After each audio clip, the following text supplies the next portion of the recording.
آپ individual piety, personal piety, بہت اعلیٰ کردار، بہت اعلیٰ تقوی، بہت زاہد، بہت عابد، سب کچھ ہے، لیکن اس نظام کا حصہ ہے جو نظام باطل ہے۔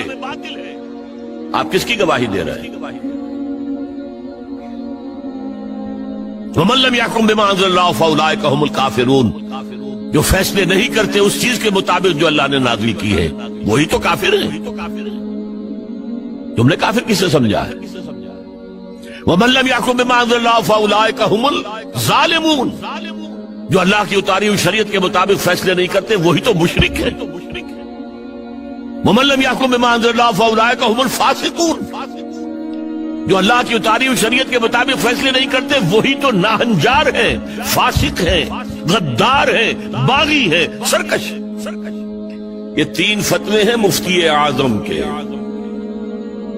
مفتی اعظم کون ہے؟ اللہ۔ قرآن میں یہ لفظ آیا ہے اللہ کے لیے، یفتیکم، یستفتونک، اے نبی یہ آپ سے فتویٰ مانگ رہے ہیں کلالہ کے بارے میں۔ قل اللہ یفتیکم، کہہ دیجیے اللہ فتویٰ دیتا ہے۔ لو، تو مفتی اعظم کون ہے؟ یہ ساری دنیا کے مفتی مل کر بھی اگر مفتی بن جائیں ایک، تو کیا اللہ کے برابر ہوں گے؟ اور اللہ کا فتویٰ یہ ہے جو اللہ کی اتاری ہوئی شریعت کے مطابق فیصلے نہیں کرتے وہی تو کافر ہے، وہی تو ظالم ہے، وہی تو مشرک ہے، وہی تو فاسق ہے، وہی تو سرکش ہے۔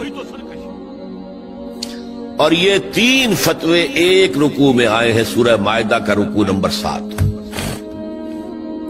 تو یہ شہادت جو ہے، یہ شہادت گہے الفت میں قدم رکھنا ہے۔ لوگ آسان سمجھتے ہیں مسلمان ہونا۔